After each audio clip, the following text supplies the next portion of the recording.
This looks amazing. And we have official Five Nights at Freddy's merchandise for Halloween Horror Nights. Welcome back to Universal Orlando for a massive Halloween Horror Nights 2025 update. Last week we were here and there were a ton of props, but this week we are back and there's even more, probably twice as many props being set up for Halloween Horror Nights. Look at that, the entranceway trestle for Halloween Horror Nights is set up. The Origins of Horror is the name of this scare zone. There's props on the other side of this trestle. But first, before we check out the props, in the past years, this has always said Halloween Horror Nights in red neon lettering, but this year there's a rumor that instead of red, it's gonna be like a bluish, like a turquoise blue color. So that will be very interesting to see. If the rumors are true and this is gonna be a neon blue Halloween Horror Nights sign, this will light up very cool, especially if there's gonna be the Raven stilt walking character walking through the scare zone. That neon blue will look wonderful with that Raven. And also we have our first set piece here in the entranceway scare zone. Just enough room for one person to stand on this little stage area. And this is our first update that we have not seen yet from last week. They have been busy setting up props all throughout the theme park. We have an identical stage prop piece right here, also part of the Origins of Horror scare zone. But if you turn the corner from this prop piece and look ahead, there are more massive prop pieces right next to the Minions attraction, which I didn't think the entranceway scare zone would be this big. It typically is not this big. Oh, look how big this prop piece is here for the Origins of Horror scare zone. Beautiful stained glass windows because it's supposed to take place in the observatory, and you have this broken gate right here. Plenty of room for one or two characters behind this gate. Wow, this looks amazing. I heard the rumors are that the scare actors in this entranceway scare zone will all be like gargoyle creatures, gargoyles that have come to life. One might be lurking behind this gate, which would be very cool. All right, so we have one on this side of the street and the other exactly opposite of it, and they look identical set pieces right here. Even in the daytime, this set piece looks phenomenal. I like how the stained glass windows shine right here and create a little shadow on that gargoyle basin. So we have these four set pieces in between this street of these two Minions attractions, and you can see all the way here to the end of the Minions attraction, and there's one last set piece. This looks like the end to the Origins of Horror scare zone, so you could see just how big this scare zone is going to be. You could see the entranceway trestle all the way back there, the four set pieces, and then this marks our last set piece, the fifth set piece, which looks like it's going to be home to a gargoyle. Here on Hollywood Boulevard, the Masquerade Scare Zone, there have been vines added to these entranceway gates. There's two identical gates. One is right over here, and these massive prop pieces have been in the past two videos that I've made about Halloween Horror Nights updates. But this time, we do have these candles added to this light fixture, which I didn't know what this was until now they added the candles. This scare zone is going to be filled with vampires at a ball, at a masquerade ball. These will probably light up at night, and we have official Five Nights at Freddy's merchandise for Halloween Horror Nights here at the 5 and Dime store. And since all the houses have been announced, it looks like this stained glass window has something's trying to escape from inside this observatory window, and it is official. The stained glass is complete because we have all the IP houses announced. Every Halloween Horror Nights house has been announced. The Wyatt 6 house, WWE is in the building for Halloween Horror Nights 2025. We have an updated Masquerade Scare Zone set piece. The vampires looks like they're going to be drinking glasses of blood that look like glasses of champagne, but I wonder if this will be an actual fountain effect. I wonder if there'll be a blood fountain right here. That would be pretty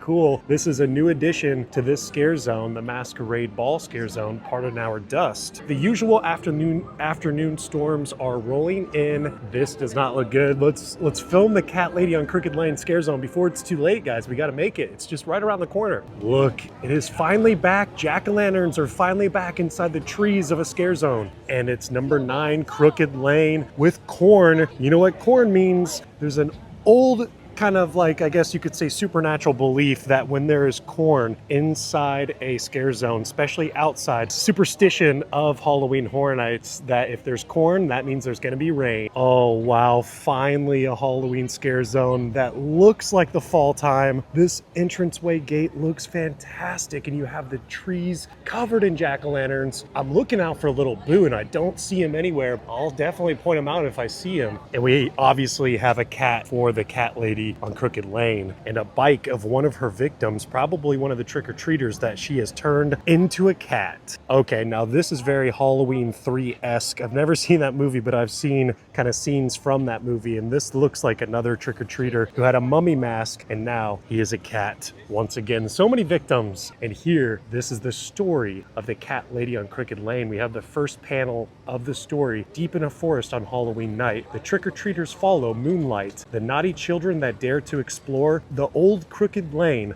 along the forest floor. Cat eyes and pumpkins line the dim trail to the cat lady's house, so withered and frail. Another sign of a cat lady on Crooked Lane's victim. This skateboard down here was obviously a trick-or-treater, and you could see his little trick-or-treat bucket right here, and he must now be a cat, and she turned him into a cat on Halloween. This story of this scare zone is very fun, very unique, and very Halloween. Look at this little house with the witch up top, this little lantern. Oh wow, I love it. There's the cat lady herself, and there's one of her victims. She turned into a cat. Here's another page to the storybook. If you want to read it, you can pause it right here. Very fun. I love the scare zone already one of my favorites. So many details inside this scare zone. Here you have a bigger bike with a ton of candy in there. This looks like maybe he was one of the neighborhood bullies, and he rides like more of an adult sized bike, and he's got all the candy. He probably stole it from the other kids before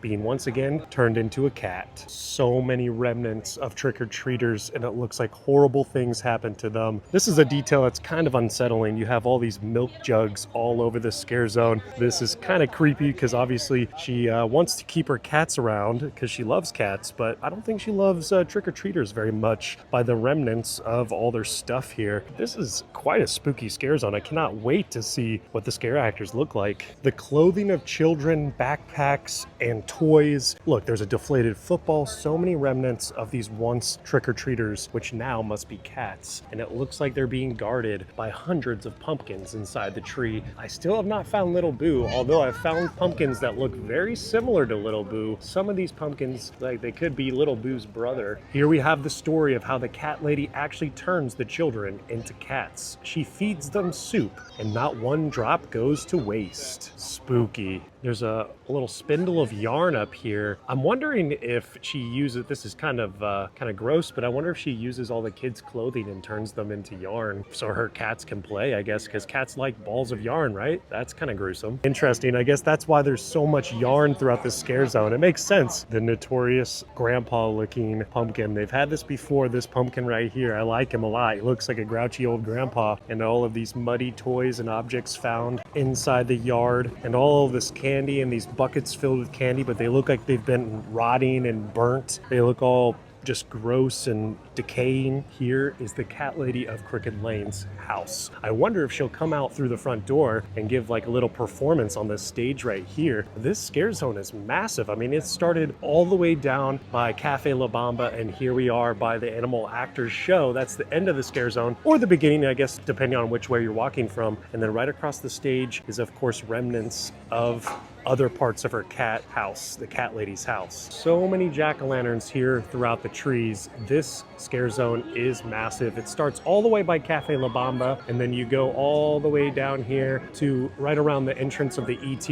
area of Universal Orlando. You have a abandoned house, or maybe like some sort of shed or something like that, that has remnants of yarn balls and decorations, and it looks like maybe this might have been a house for all of her cats to sleep in, because right across from this prop right here is the actual cat lady of Crooked Lane's house, this blue, beautiful house here. Kind of small, but it looks like it's going to be actually usable, like an actor will be able to walk through the side door or maybe even the front door. All right, now this is pretty cool. You have a cat tree on the right-hand side that has a ball of yarn on top of it. You have a massive white ball of yarn up above, and so many new props have been added through here, foliage, and this is a very narrow scare zone. I hope you can walk through there. I'm sure you will be able to. You can see some more yarn and scratching posts for all the cats. That is kind of cool, very creepy. This scare zone has a lot of fun details. This would be a cool movie if I'm being honest. The Toxic 20s takes place here in New York at Universal Orlando. A toxic outbreak, a nuclear outbreak in the Roaring 20s during Prohibition era. That's the theme of this scare zone. Here in New York section of Universal Orlando, we do have a newspaper stand, and it does take place in New York City, I do believe, during the 1920s, as though